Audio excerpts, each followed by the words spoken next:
tardes.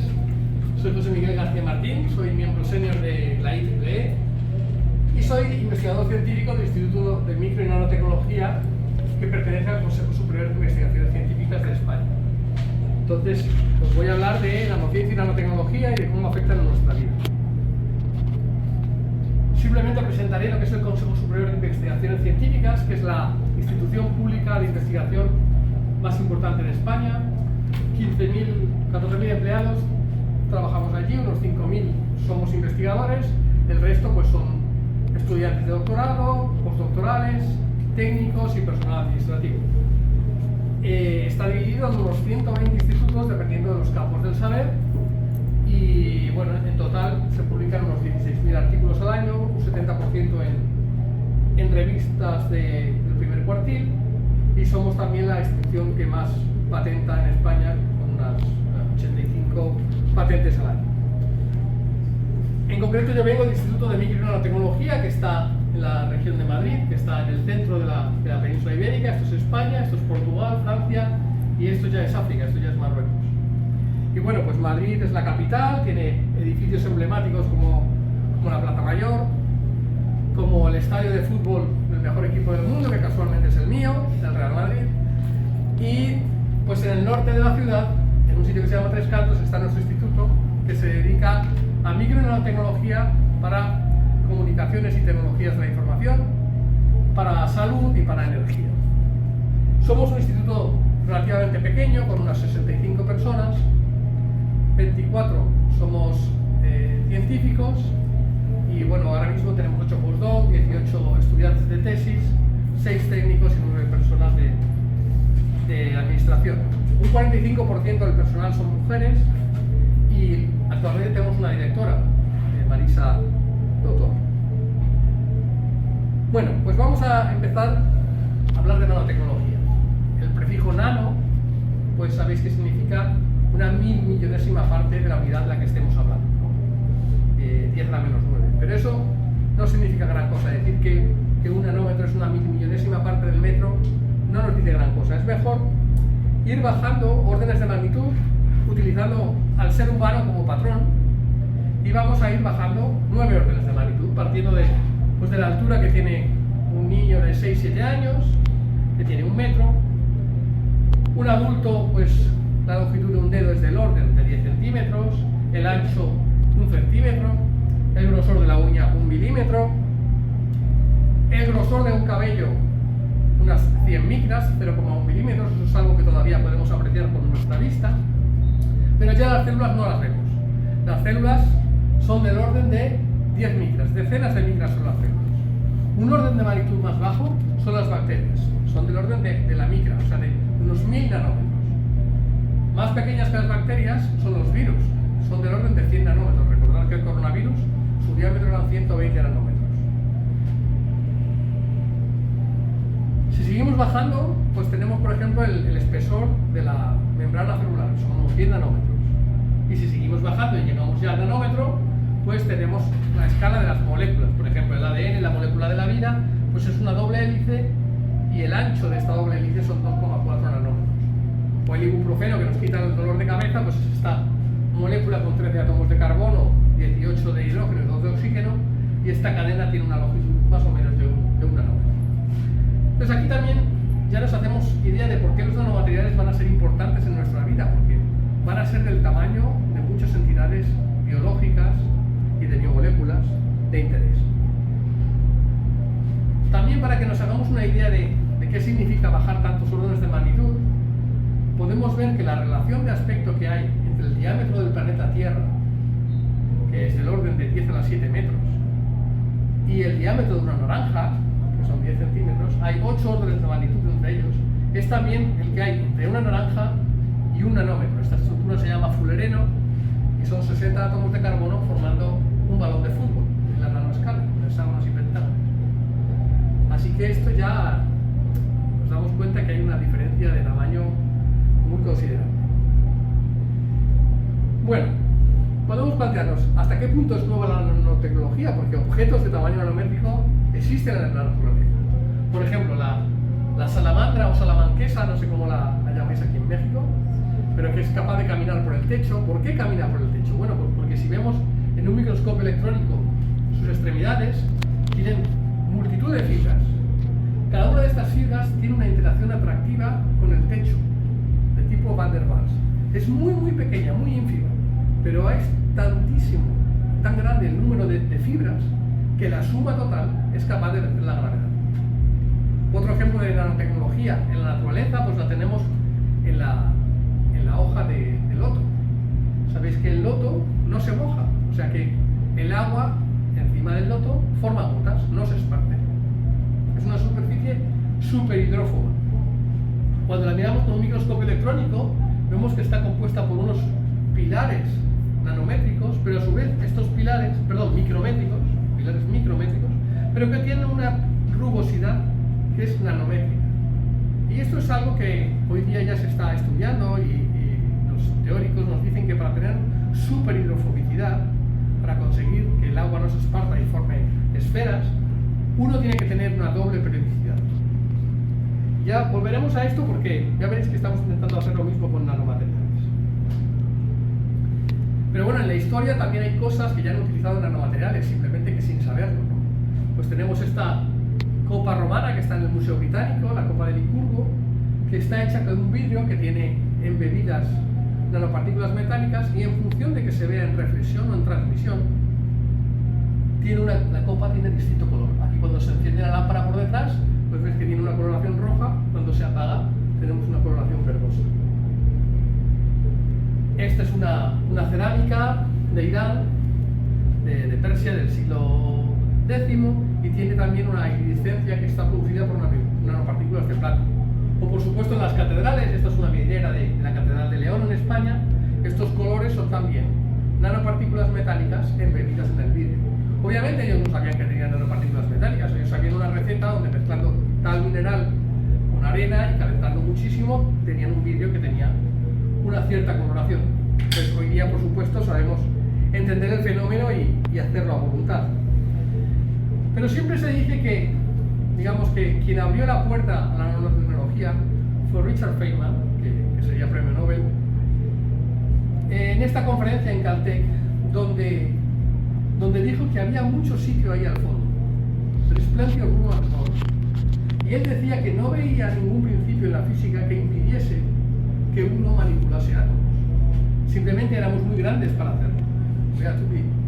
Pero hoy día ya hemos encontrado las herramientas que nos permitan trabajar con ellos. Entonces, vamos a ver cómo fabricamos nanomateriales y cómo los vemos. Bueno, para fabricar nanomateriales podemos seguir dos estrategias. Y voy a poner la analogía con un escultor. Un escultor puede partir de un bloque de piedra y puede con su cincel y martillo esculpir la forma deseada, es decir, parte de algo más grande y acaba en algo más pequeño, en este caso, una escultura de un perro. Es una aproximación descendente porque bajas el tamaño. Entonces, nosotros podemos hacer lo mismo con equipos que hacen litografía y ataque. Por ejemplo, esto lo tenemos en nuestro instituto y es un cañón de iones de galio. Y ese galio lo que hace es arrancar átomos de un material. Lo mismo que hace el escultor con el cincel y el martillo.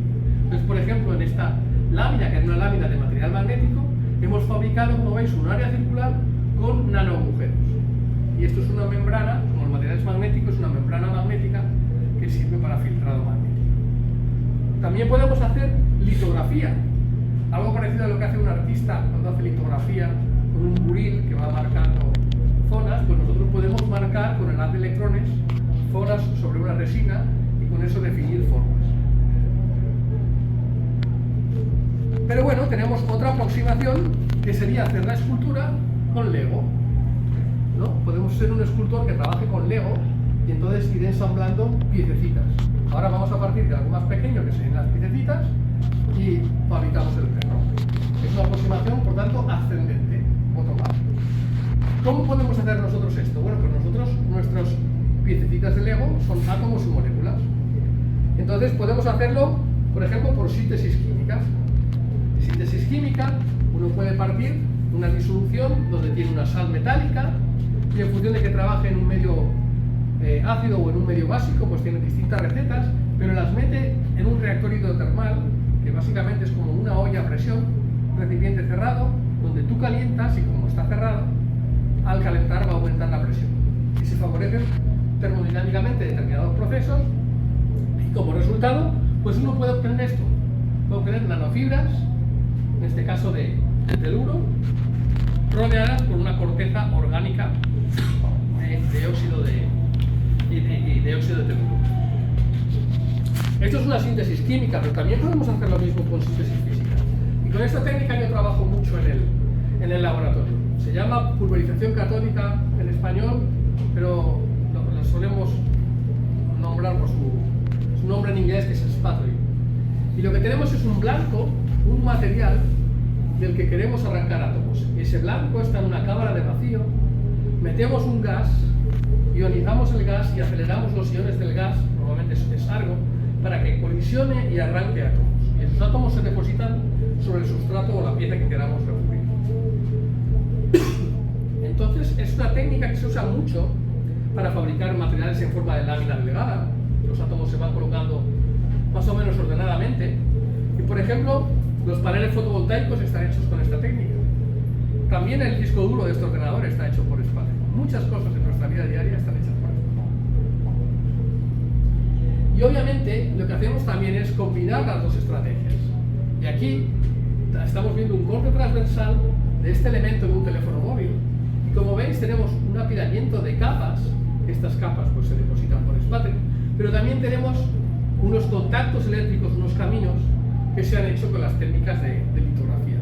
Entonces esto es un ejemplo de convergencia de las dos aproximaciones.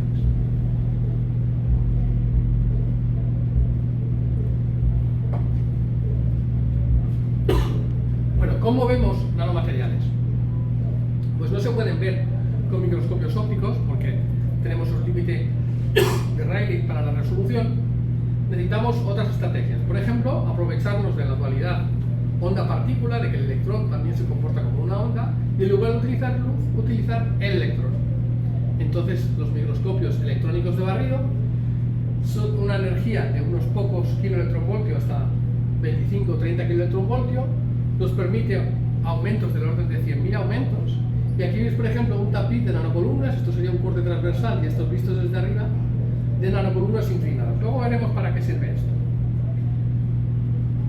Si que necesitamos aún más resolución, tenemos que acelerar más los electrones y ya no trabajar con un microscopio de barrido, sino de transmisión, que los electrones atraviesen el material. Para ello hay que acelerarnos a la energía de cientos de kiloelectronvoltios. Pero ya tenemos 1.000.000 de aumentos.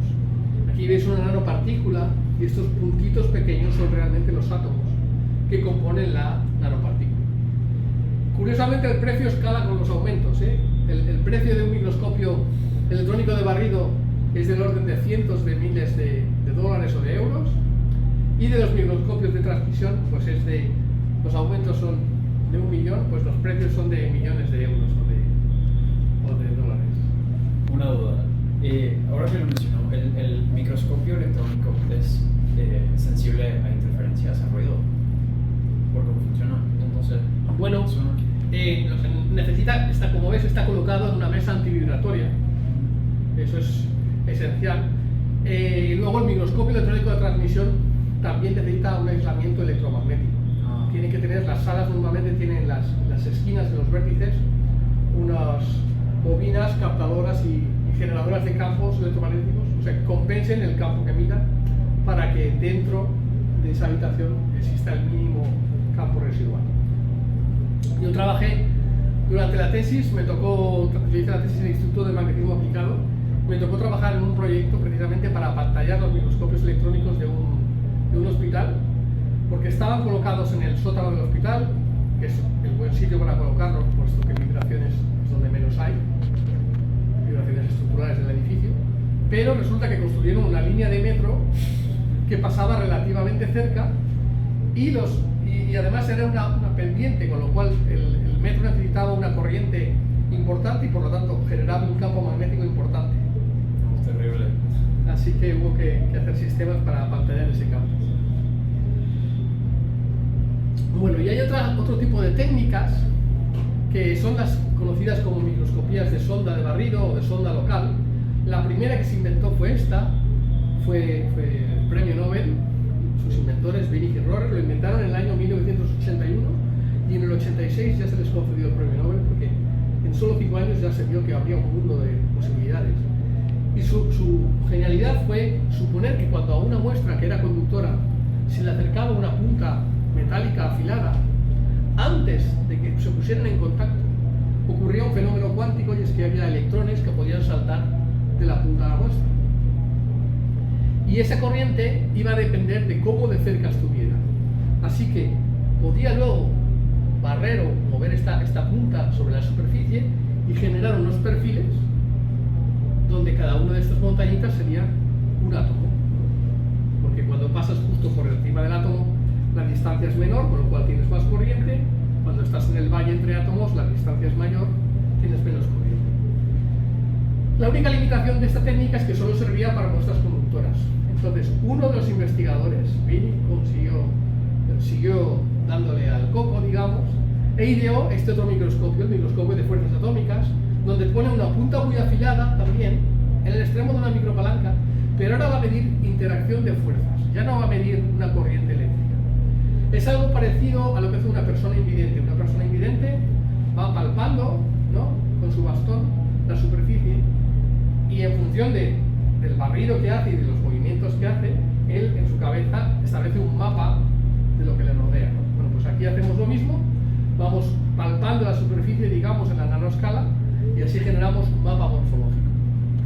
Y luego, si esta punta tiene determinadas propiedades, por ejemplo, es una punta magnética, pues podemos ver dominios magnéticos, podemos medir también interacciones electrostáticas, fuerzas de fricción. O sea, esto abrió un abanico de posibilidades. Yo os voy a mostrar un ejemplo de la técnica en la que soy especialista, que es la microscopía de fuerzas magnéticas. Este es el microscopio que yo tengo. Esto es un piezo eléctrico y en el extremo, bueno, estaría la punta, que no se ve. Pero esto sería una imagen típica del mapa, de la orografía del terreno. En este caso, pues son unas baldosas magnéticas que hemos fabricado de hierro boro, de unos 5 micras de lado, ¿vale?, y un espesor de 30 nanómetros. Esto sería la topografía, el mapa topográfico.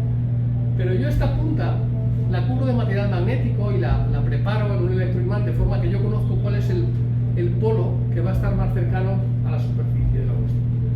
Entonces, si yo preparo, por ejemplo, con un polo norte, sé que si me acerco a la superficie y siento repulsión, es que debajo hay un polo norte, porque los polos opuestos se repelen.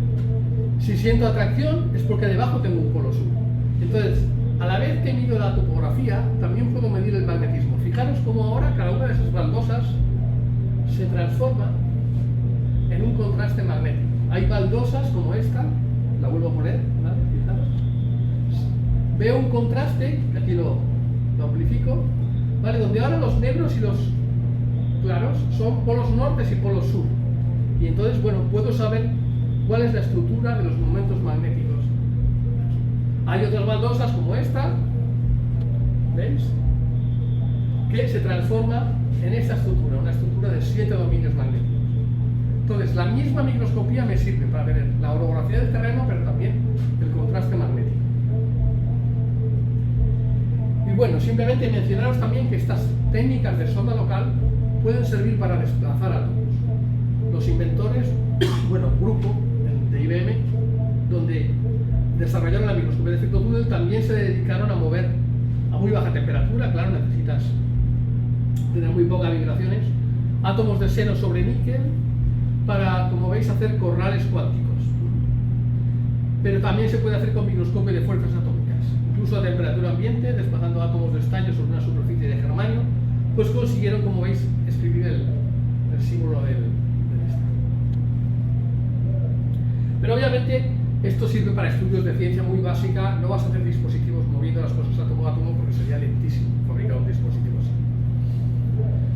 Bueno, ahora vamos a la parte más interesante de la charla, que es por qué es importante lo nano. Ya hemos visto cómo podemos fabricar materiales, cómo los vemos y por qué es importante lo nano. Pues porque aparecen propiedades que no se dan en los materiales a una escala mayor.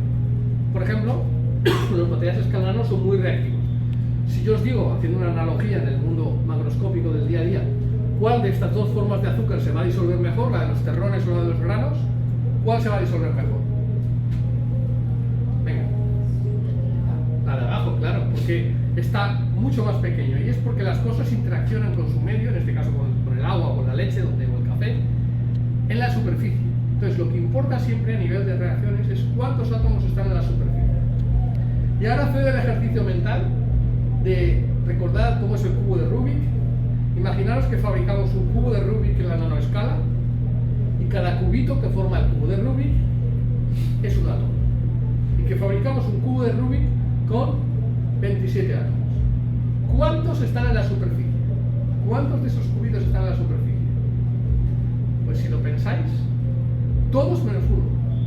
Solo hay un cubito, el que está justo en el centro, que está rodeado de cubos en todas sus aristas. Todos los demás cubos están en contacto con el exterior. Así que la relación superficie-volumen en este nanocubo de Rubik sería 26 átomos en la superficie dividido de 27 todo el volumen. Un 96% de sus átomos estarían en la superficie. Sería un material muy reactivo. Se disolvería fácil. Se disolvería muy fácil, digamos. Pero también, si participan procesos catalíticos, pues es muy eficiente. Y por eso, los catalizadores que le ponemos al coche, ¿qué son? Son unos líquidos que tienen nanopartículas, ¿vale? Porque las nanopartículas son muy eficientes como catalizadores, porque gran parte de sus átomos están en la superficie. Ahora os voy a poner un ejemplo también de mi propia investigación, donde el tamaño es importante. Son superficies autolimpiables, y esto tiene una aplicación muy clara en los paneles fotovoltaicos, en los paneles solares. ¿Qué pasa con los paneles solares en terrenos que tienen mucho sol, pero también son muy desérticos, hay mucho polvo? Por ejemplo, aquí mismo en Monterrey, ¿no? En las afueras, ¿no? Cuando uno se aleja de la montaña, pues tiene muchísimo sol, pero también tiene mucho polvo en suspensión. Y eso es un problema porque ese polvo se deposita en el panel y al final impide que parte de la luz llegue, o sea, disminuye la eficiencia del panel solar. De vez en cuando hay que limpiarlo, y es un coste de agua o del coste humano también y eso pasa, pues imaginaros en los países árabes, o imaginaros en el sur de España mismamente, ¿no? Entonces sería estupendo tener una superficie que por la noche, cuando llega y comienza el día, se enfría la temperatura y la poca agua que hay se condensa, y cuando llega el rocío sería estupendo que se condensase en forma de gotitas de agua, como pasa con la hoja de loto. En la hoja de loto tienes esas bolitas de agua. Como tú los paneles además los tienes naturalmente inclinados, porque apuntan hacia el sol, si se te forman gotitas, esa gotita resbala por la superficie y te autolimpia ella sola la superficie. Entonces, estamos intentando hacer eso con nanoestructuras. Estas son las nanocolumnas inclinadas que os decía antes que para qué servían. Pues en este caso las hacemos de un material transparente que es óxido de titanio y las decoramos con unas nanopartículas de oro. Estos son cortes transversales. Aquí las nanopartículas algunas se ven, pero se distinguen poco. Pero si utilizamos otro tipo de detectores que hay en los buenos microscopios electrónicos de barrido, que son los de retrodispersados, dan un contraste que depende del número atómico. Y en el sistema periódico, si recordáis, el oro es un metal muy pesado, mucho más que el titanio. Entonces, aquí todos los puntitos brillantes que veis son nanopartículas de oro. Entonces, se puede saber muy bien dónde se han colocado las nanopartículas. Y esto es una imagen vista desde arriba, donde hemos coloreado en verde las nanocolumnas de óxido de titanio y en amarillo las nanopartículas de oro. Bueno, pues esta superficie, fijaros, le ponemos una gota de agua encima y el agua no se esparce, no se moja, no moja, sino que se condensa en más de media esfera. El ángulo de contacto, que es como se define la hidrofobicidad o hidrofilicidad, se mide en la tangente de la estructura que se forma con respecto al sustrato, justo media esfera. A partir de 90 grados se dice que la superficie es hidrófoba. Y aquí es 111, tenemos todo este ángulo. Entonces vamos en el buen camino para que esto sea una superficie que se autolimpie. Que autolimpie el polvo. Pero ¿qué pasa con contaminantes que no son polvo?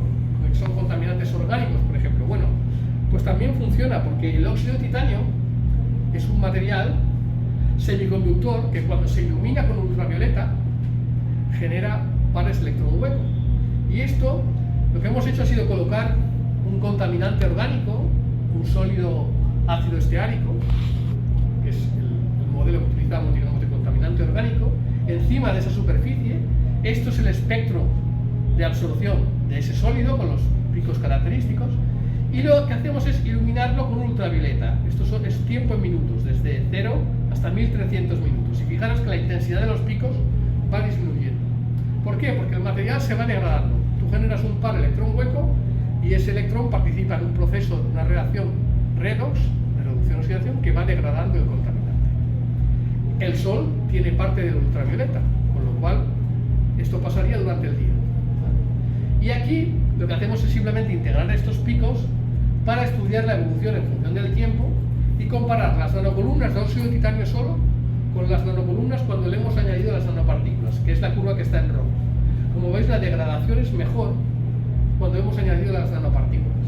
Y eso físicamente es porque el par electrón hueco vive más cuando le pones una nanopartícula metálica que atrae, que separa el electrón y el hueco durante un mayor tiempo de vida promedio.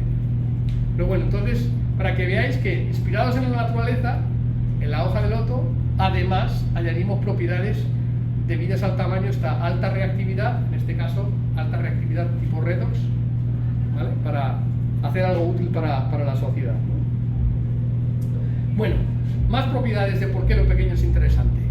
Pues cuanto más pequeño, mejor te insertas en estructuras porosas, y esto es obvio, ¿no? Si tú tienes una estructura porosa con poros de un determinado tamaño, las cosas grandes no pasan, las cosas pequeñas sí. Esto tiene mucha importancia en biomedicina, porque recordad que la membrana celular es una estructura porosa. Y además, cuando tienes células tumorales y las células tumorales crecen, van generando también sus propios vasos sanguíneos. Pero son distintos que un vaso sanguíneo normal. Un tejido sano tiene unos poros bien definidos y pequeños.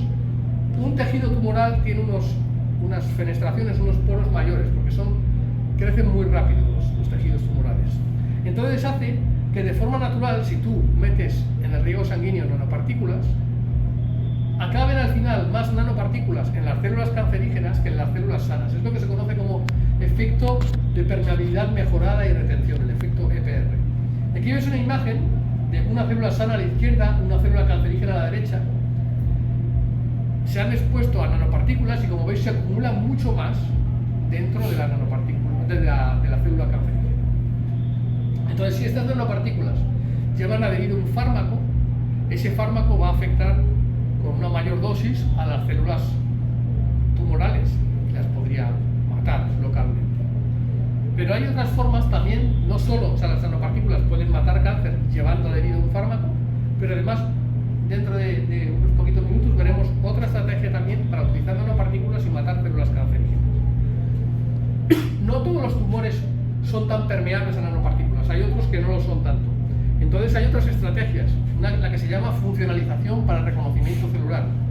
Esto quiere decir que en las membranas de las células cancerígenas hay proteínas que se expresan allí que no se expresan en las células sanas. Así que los químicos lo que hacen es que saben funcionalizar la nanopartícula con el receptor adecuado, por ejemplo el anticuerpo complementario a esa proteína, para que solo se enlacen a las células tumorales y no se enlazan a las células sanas. También puedes utilizar nanopartículas magnéticas en el caso de algunos tumores superficiales y acumular nanopartículas colocando un imán fuerte externo en la zona del cuerpo donde quieres que se acumulen las nanopartículas.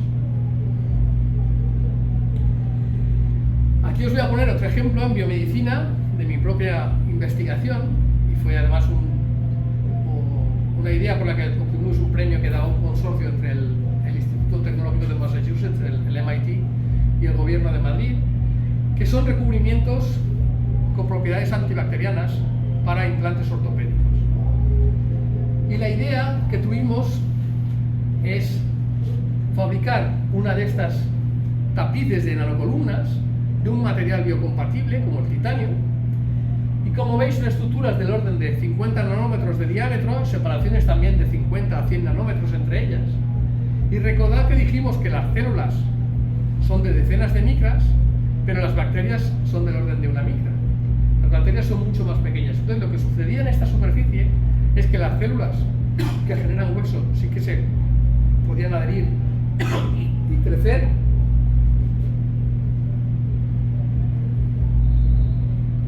pero las bacterias se adherían muy mal. Entonces Entonces era una superficie antibacteriana. Y este es el ejemplo.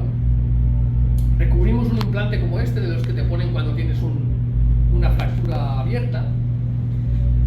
Y bueno, no sé si se ve porque tenemos mucha luz, pero bueno, esto es antes de que pongamos el recubrimiento antibacteriano.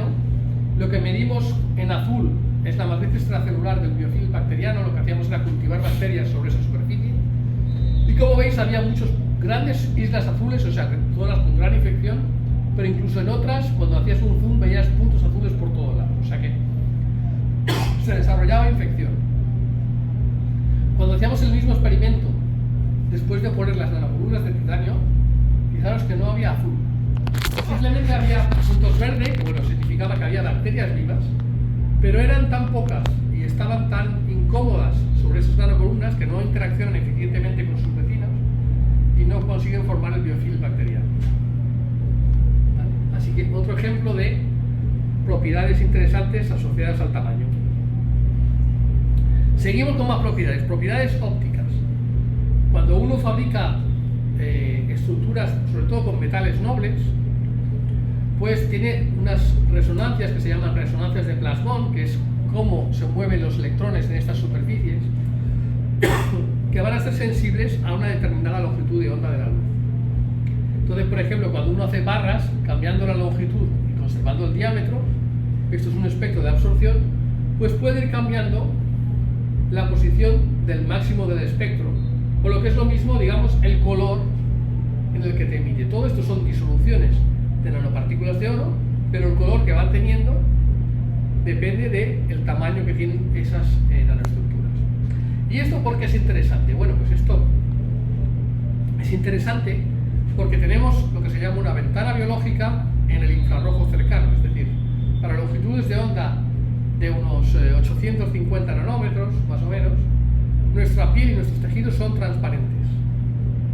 Entonces, uno puede utilizar nanopartículas que tengan una resonancia en esa longitud de onda. Tú iluminas con un láser del infrarrojo, atraviesa los tejidos, cuando llega la nanopartícula absorbe esa luz. ¿Y qué pasa cuando uno absorbe luz? Que se calienta, o sea, luego reemites calor. Entonces, calentando, tú puedes provocar la muerte celular. ¿Por qué es peligroso tener fiebre alta? Bueno, pues porque se te empiezan a morir células.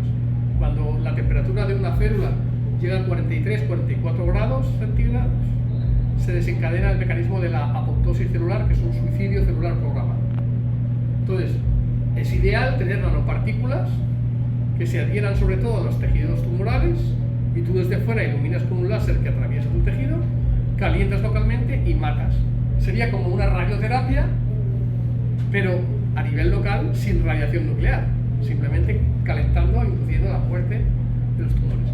Esto es un ejemplo de la literatura con ratones, pero es que ya hay una empresa que está en fases clínicas con esa tecnología. ¿Vale? Sí. ¿Sería doloroso? ¿Sentirías que te estás calentando? No sientes nada, porque tú eres transparente a esa longitud de onda. ¿Sería solo directamente a...? Ese es el tejido, es el que lo siente. Sí. Y ya os digo, o sea, ya hay una empresa que está trabajando para determinados tumores en fase clínica con esta tecnología.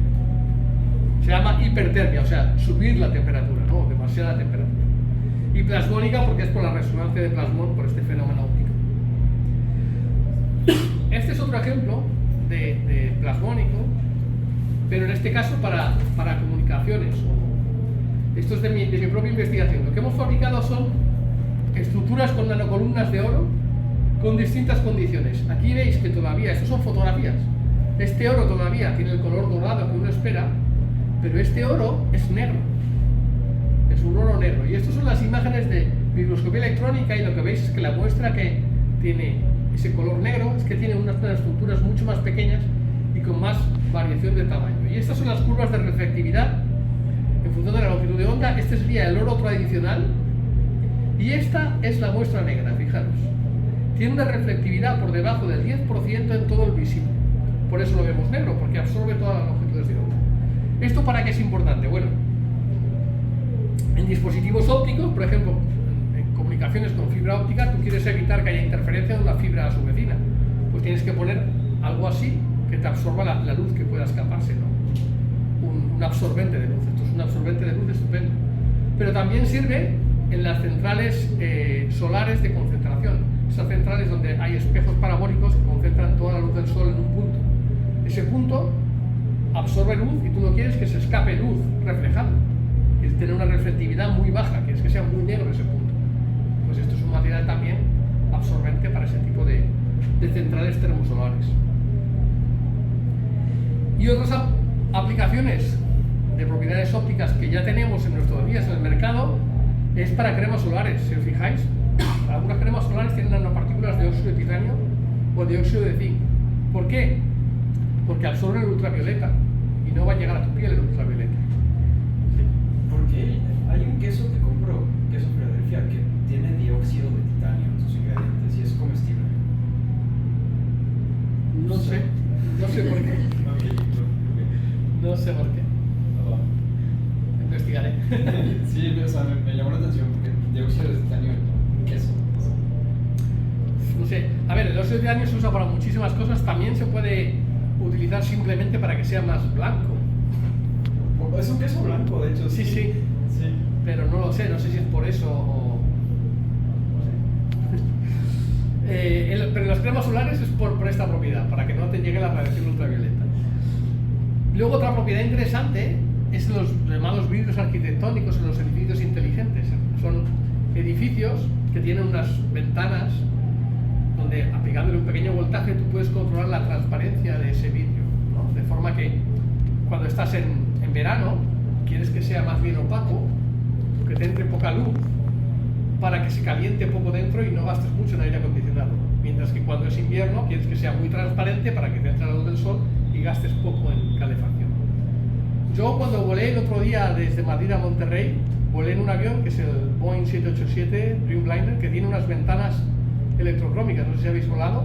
Es un avión que, aunque estábamos a plena luz del día, las ventanas se oscurecieron, empezaron a cambiar de color, lo controlaba el piloto desde la cabina, me imagino, para que entrara poca luz y no nos asáramos de calor y ellos también tengan que usar menos el aire acondicionado, digamos, también para intentar que la gente se duerma en el avión, pero ya se usa incluso en aviones esta tecnología de los vidrios electrocrómicos. En la imagen se ve como que se opaca la visión. ¿Es así como se ve o es más bien como un polarizado? O sea, bueno, depende del tipo de electrocrómico que tengas. Ya te digo, por ejemplo, el otro día en el avión lo que va haciendo es va cambiando el color. No es tanto así como... No es tanto que pierdas, que se haga más difuso, digamos, sino cambiaba el color. Pero eso depende del tipo de electrocrómico. Pero bueno, otro ejemplo muy clásico son los LED. La tecnología LED lo que hace es que, con respecto a las bombillas tradicionales, parte de la energía, de hecho gran parte de la energía se va en calor, no en luz, no en forma de luz, sino en forma de calor. Por eso cuando uno encendía una bombilla no podía tocarla. Pero los LED sí puedes tocarlo, porque los LED no generan calor. En los LED la conversión de energía eléctrica a luz es mucho más eficiente. Y es otro ejemplo de nanotecnología. Les dieron el premio Nobel a quienes pudieron hacer el diodo azul, que fue el más difícil de conseguir. Bueno, este es un ejemplo clásico, muy fácil de entender, ¿no? La evolución de la electrónica. Este fue el primer transistor, en una mesa como esta se hacía, ¿vale? Ocupaba toda una mesa y hoy día, pues fijaros, tenemos en la palma de la mano una cosa con 4.000 millones de transistores. La miniaturización de la electrónica pues es un ejemplo claro de nanotecnología. Y por supuesto, ¿eso qué significa? Que los portadores de carga tienen que recorrer muchísima menos distancia. Por eso los dispositivos son mucho más rápidos. Entonces, más pequeño significa más rápido. Pero más pequeño también puede significar mayor capacidad de almacenamiento. Por ejemplo, en el almacenamiento magnético, lo que hacemos es que en la electrónica digital todo se convierte a unos y ceros, y los unos y ceros, si utilizamos materiales magnéticos, pues son las orientaciones de un imán, ¿no? Un 1, un 0, según cómo esté orientado. Fijaros, uno de los primeros ordenadores de IBM, en los años 50, tenía el tamaño de un armario ropero, lo están metiendo aquí en un avión, y el disco duro tenía una capacidad de 5 megas. ¿Sabéis lo que significa eso? ¿Cuántas canciones en formato MP3 cabían aquí? 2. 2 o 1, depende de lo larga que fuera la canción, ¿vale? Y hoy día, pues ya sabéis que tenemos decenas de miles de canciones, ¿no?, en nuestros discos duros. Y eso es porque el tamaño del bit, el tamaño de esos nanoimanes, bueno, ahora estamos realmente en los nano, ahora estamos en un tamaño de bit de 30 nanómetros, antes era de medio milímetro. ¿Vale? De hecho, yo he vivido en mi carrera investigadora una transición que fue, antes teníamos discos duros, lo que se llamaba de grabación longitudinal, donde los imanes estaban en el plano, y ahora los tenemos ya de grabación perpendicular, es decir, lo que es la imanación, el vector imanación apunta hacia arriba, o sea, apunta fuera del plano del disco duro, hacia arriba o hacia abajo. Simplemente el hecho de que un momento magnético, en lugar de tenerlo en el plano, imaginaos que mi bolígrafo es un momento magnético, en lugar de tenerlo en el plano, lo tengas vertical, pues te ocupa mucha menos superficie, donde antes solo me cabía, en esta longitud, un solo spin, ahora me cabrían unos cuantos aquí. Entonces, el hecho de que hoy día tengamos cada vez discos duros con más capacidad significa que en el mismo espacio podemos meter más nanoimanes, ¿no? Es un claro ejemplo de nanotecnología. El viernes a las 3 de la tarde en Rectoría doy un seminario específico de nanomateriales magnéticos, por si estáis interesados. Lo anunciamos. Y bueno, otro ejemplo muy característico también de la influencia del tamaño es lo que pasa con el carbono, ¿no? Pues ya sabéis, el carbono, tenemos el grafito con el que escribimos en papel, ¿no? Tenemos el diamante, que es un material muy duro. Los dos son carbono, simplemente como están colocados los átomos, aquí con enlaces tetragonales. Pero es que cuando uno exfolia el grafito, ya sabéis que va pasando un celo, levantando varias veces, al final se puede quedar con grafeno, con una sola capa de átomos en una red hexagonal, por la que recibieron el premio Nobel Game y Novoselov, que tiene unas propiedades estupendas, ¿no? Es un gran conductor, también térmico, es transparente, es muy ligero, es muy resistente, y esto ha abierto un abanico de posibilidades enormes.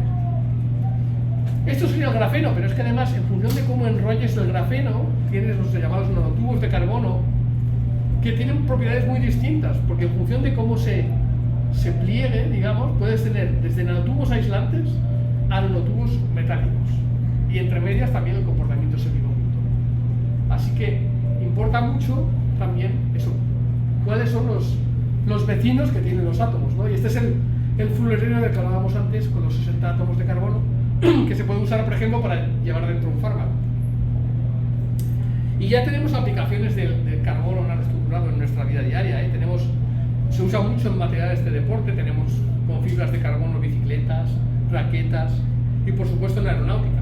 La gran diferencia en la aeronáutica, el gran avance en la aeronáutica en los últimos 30-40 años no es la velocidad de los aviones siguen volando a 900 km/h, grosso modo.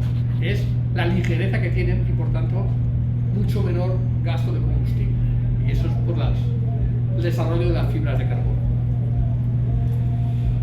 Estamos llegando ya al final de la charla. Quiero simplemente hacer algunas reflexiones de hasta qué punto es segura la nanotecnología. ¿Por qué? Porque hay muy mala imagen, ¿no? La mala imagen en la cultura popular, ¿no? Hay libros como Prey de Michael Crichton, donde los nanomateriales son muy peligrosos, vienen los nanorobots, y luego en muchas películas siempre los científicos o las científicas actúan para mal, ¿no? O sea, siempre son cosas que salen mal, como en Parque Jurásico, como en Spider-Man, o a veces incluso en The Amazing Spider-Man, el malo es un científico, ¿no? Entonces, en la cultura popular muchas veces los científicos es gente que quiere dominar el mundo, que quiere hacer cosas malas, y los científicos que conozco son todo gente que quiere mejorar la calidad de vida, quiere curar enfermedades, quiere tener energías más limpias. Entonces, hay que tener un poco de cuidado con eso, porque eso se transfiere a la sociedad, esa mala imagen de la cultura popular, y la gente enseguida es muy reticente a lo nuevo, en este caso la nanotecnología. Pasaba lo mismo cuando se inventó el ferrocarril. Cuando se inventó el ferrocarril decían que era un invento del diablo, que la cara se nos iba a deformar cuando viajásemos a 30 km/h. Entonces, bueno, ¿pero qué se hace? Pues obviamente, para que algo con nanomateriales salga al mercado, hay unos estudios previos que llevan años de nanoecotoxicología, es decir, uno se ocupa también del destino del nanomaterial. Por ejemplo, si tú has utilizado para un tratamiento para el cáncer, muy bien, con nanopartículas, pero luego, ¿cómo eliminas esas nanopartículas? ¿van a salir por la orina o se van a acumular en algún sitio del organismo? Por ejemplo, los metales pesados se acumulan en los huesos, que son estructura porosa. Pero hay otros que no, otros que salen por la orina. Si salen por la orina, ¿habrá filtros que sean capaces de quedarse con esas nanopartículas? ¿O van a acabar en las aguas residuales y van a acabar en los pececitos? Y al final tú te comes los pececitos. O sea que todo eso es lo que se estudia, el destino final del nanomaterial también. Y de que a lo mejor por el camino hay que degradarlo para que no sea dañino. Si es que era dañino, ¿no? Entonces, todo eso, bueno, pues que sepáis que es una rama del estudio también de los nanomateriales y que uno puede confiar cuando sale al mercado un producto con la norma CE en Europa o el sello de la FDA en Estados Unidos. Pero luego también uno tiene que pensar ya en usos más allá para el que está pensado el nanomaterial. Tú puedes pensar en el nanomaterial, por ejemplo, hablábamos de las nanopartículas de óxido de titanio para las cremas solares. Muy bien, para tu piel no es dañina. Pero ¿qué pasa cuando un niño se come la crema? Porque hay niños que van a hacer eso, van a hacer la travesura de coger el bote de crema y beber. Entonces, las nanopartículas van a acabar en un sitio donde tú no esperabas para nada que estuvieran. Pero puede ocurrir, tienes que pensar qué pasa, qué ocurre, ¿no? Pero bueno, si está en el queso Filadelfia, pues está claro que no pasa nada. No, pues sí. Pero bueno, que sepáis, bueno, que la información también es transparente, ¿no? En Europa tenemos pues el Nanosafety Cluster, que todos sus estudios, en concreto pues sobre las cremas solares que tienen nanopartículas, pues se determina que son inocuas y se hace público, ¿no? el resultado del estudio. Y ya, para acabar, pues cómo se trabaja en nanociencia y nanotecnología. Aquí sois unos privilegiados en el TEC, ¿no? Porque la forma de acabar en nanotecnología siempre a través de una carrera más clásica, ¿no? Era biología, o estudiabas física, como hice yo, o química, o ingeniería, o computación, y al final la nanociencia y la nanotecnología es un campo muy multidisciplinar que, como hemos ido viendo en las aplicaciones, necesitas conocimientos de muchas ramas para al final hacer un dispositivo, ¿no? Pero es que algunos centros como el TEC, han creado ya grados de ingeniero en nanotecnología, que conjuga un poco todo esto, ¿no? Yo en concreto soy asesor del grado de nanotecnología aquí en el TEC, y yo, por ejemplo, intento que haya más física en los conocimientos que se dan a los alumnos, porque por cómo ha evolucionado aquí la historia del TEC, tiene un background muy potente en química, pero menos en física, ¿no? Entonces yo intento empujar para que se dé un poco más de física y menos química. Y bueno, ya las reflexiones finales es que hay que saber de nanotecnología porque ya la tenemos ahí, como hemos visto en muchos ejemplos. Mejora nuestra calidad de vida a nivel de información y comunicaciones, en medicina, en energía y medio ambiente o en bienes de consumo. Luego, porque los ciudadanos somos contribuyentes y pagamos las investigaciones y tenemos que saber qué se hace con ello. Somos consumidores, por supuesto, de nanoproductos. Algunos trabajan en empresas con nanotecnologías o nanomateriales. Y luego algunos, pues, pueden hacer negocio con eso, ¿no? Con ideas y ser emprendedores en este mundo, ¿no? Quizá alguno de vosotros quiera acabar ahí. Y ya simplemente, pues deciros que yo he participado en estos libros que son gratuitos. Podéis teclear en Google directamente ciencia y además lo entiendo, o ciencia y un gran paso para la humanidad. Y ahí en este pues hay muchos ejemplos de muchos campos del saber. Yo en concreto he hablado de nanotecnología, y aquí pues se habla de revoluciones que fueron, como por ejemplo la llegada del hombre a la luna, o que se dan, ¿no? Y yo en concreto pues hablo de la nanotecnología para medicina. Luego también, si os interesa las microscopías, este es un libro que hemos publicado hace unos meses. Este sí es de pago, pero es un libro porque había una carencia de libros en castellano que hablasen de nuevas microscopías, y entonces hemos hecho este libro donde hablamos de microscopías ópticas con ultra resolución, de microscopías electrónicas, tanto de barrido como de transmisión, y las microscopías de barrido, ¿no? La microscopía de efecto túnel, las de fuerzas atómicas y toda esa familia que hemos mencionado brevemente. La editorial es La Catarata, lo podéis encontrar también fácilmente. Y por último, si tenéis curiosidad en estas microscopías, también os invito a que veáis este documental. Yo fui uno de los codirectores y co-guionistas junto con mis amigos Agustina y Pedro, que es 40 años viendo átomos. Es un documental que cuenta la invención del microscopio de efecto Turner, porque lo hicimos para el 40 aniversario de esa invención, pero también contamos por qué el segundo microscopio de esas características se acabó en España, porque hubo unos pioneros que creyeron en ese microscopio desde que salió. Y estas dos personas que trabajaban con esos pioneros eran amigos nuestros y lamentablemente fallecieron en 2020, así que también tenemos un lado humano, porque hemos entrevistado a sus estudiantes y cuentan un poco cómo eran ellos y cómo es la investigación, y creo que eso es lo que ha hecho que este documental haya tenido éxito, que a pesar de que dura 24 minutos, pues tenga más de 25.000 visualizaciones en YouTube y hayamos recibido un premio por él. Entonces os invito a teclear en YouTube 40 años viendo átomos, ya que lo veáis. Y nada más, ya con esto, pues daros las gracias por estar aquí.